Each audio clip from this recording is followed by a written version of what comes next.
a children's book series, is inspiring kids of color to really embrace who they are.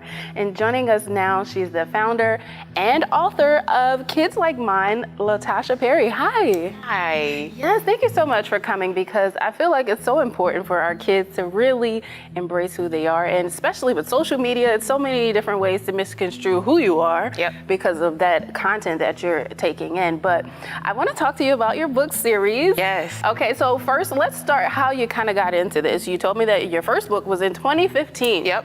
So tell us about how you kind of got to this point. I've always had a love for reading and writing. Wow. I used to actually have a trapper keeper. I am dating myself. I was about to say, I don't know what that is.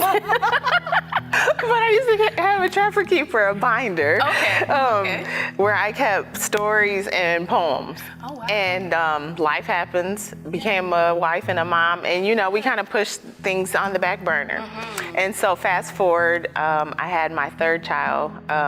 I'm a mama 6. Yes, the mom was And so I had my first daughter. She was in a ballet class and was teased about her hair texture. Wow, okay. And so I started searching for books that had characters that looked like her skin color, her hair, and I couldn't find, and this was in 2014. Wow.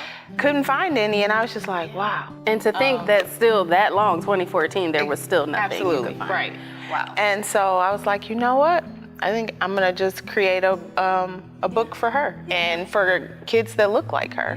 And Hair Like Mine was born. And so that's her on the cover of Hair Like Mine. Oh my gosh, and now you've manifested into how many books here? So we have 7. Wow, Yes. 7. Yes. How does that feel, you know, being able to, obviously this is something you were looking for your own child, but now you're giving this opportunity for other kids to kind of have books that have characters that look like them. It's funny because the mission was just, encourage self-love of your hair and knowing that you don't have to change it. But I received so many messages from parents all around saying, I know your story has a black girl on the cover, but I read it to my little boy and he has red hair and freckles. And so I'm trying to teach him to embrace that about himself. And so it's, like I said, the picture is just so much bigger. It's just about loving who you are and allowing others to be different from you and accept them for who they are. Exactly, I was gonna say, it's allowing others to see that it's important to accept others that don't look like them. Yes, you're absolutely right.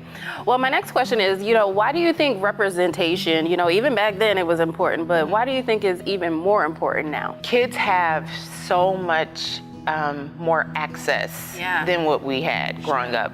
These kids are able to see so many things and compare themselves to people all around the world. And so it's so important to set that foundation at a young age that who you are is enough. Before we get into all of the comparing and wishing that we look like something that's unattainable a lot of times.